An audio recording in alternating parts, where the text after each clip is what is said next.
Hello everyone, here we are again looking at another example of relative motion, a particular example of two-dimensional motion. This one's about a plane trying to go from Houston to Omaha in the northward direction, and it has a particular velocity of 960 kilometers per hour relative to the air. The distance it needs to go between the two cities is 1,290 kilometers. At its cruising altitude, there's a wind blowing in the eastward direction that has a magnitude of 190 kilometers per hour. What we want to figure out is in what direction should the plane fly in order to end up going directly north, and how long will the trip take. So give a shot at writing down an expression that shows how the vectors involved in this problem relate to one another. Pause the video for a second and write down that relationship. And as you're doing it, also think about making a graphical sketch of how those vectors are related. And then when you're done, take off the pause button and we can compare our results. So here's how we can indicate how these vectors are related to one another. We see that we have the idea of these three vectors adding. So the velocity of the plane with respect to the ground is the vector sum of the velocity of the plane with respect to the air and the velocity of the air with respect to the ground. That's the wind. So we've got this represented here as a picture. We've got tail to head gives us the sum, and here's our equation. The next step is to write this equation in terms of x and y components. Pause the video and come on back when you're ready to compare. Okay, let's take a look at what we get considering the sum of the vectors in terms of their components. So for the x component, we have, using this equation here, VPG in the x component is 0, VPA in the x component is VPA times the sine of theta. Theta is this angle here, as I've written it.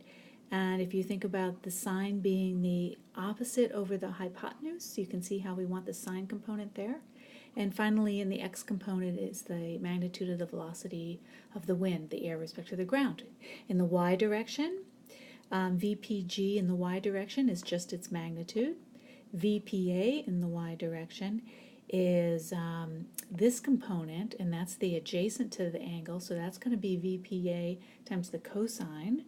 And then finally, the component of the velocity that represents the wind, the air with respect to ground, has no component in the y direction.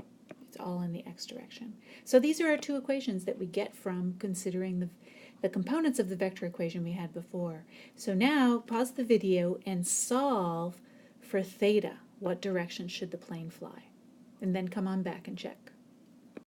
To get the direction the plane should fly, we can use the x component equation. And that's what I've done here. I've taken this x component equation and solved for theta. Sine of theta is going to be the ratio of these two velocities. The units cancel. And when you plug it into your calculator to get the inverse sine, you get 11.4 degrees. So the final question is, how long will the trip take? And so have a go at that question and check on back when you're ready. The time it takes the plane to fly this trip is just going to be related to its velocity and distance.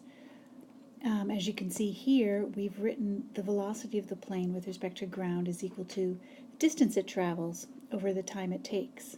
And we can solve for that time, which we have done here. And we're going to use the y equation to put in the values that we need.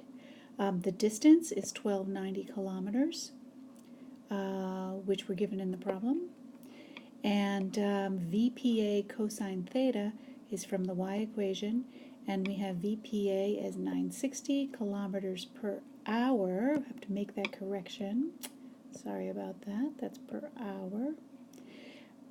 Times the cosine of the angle we just found, 11.4 degrees. When you plug that into a calculator, you should get a value of 1.37 hours. And that kind of makes sense for this kind of a problem, that it might take an hour and a half or so to make this trip.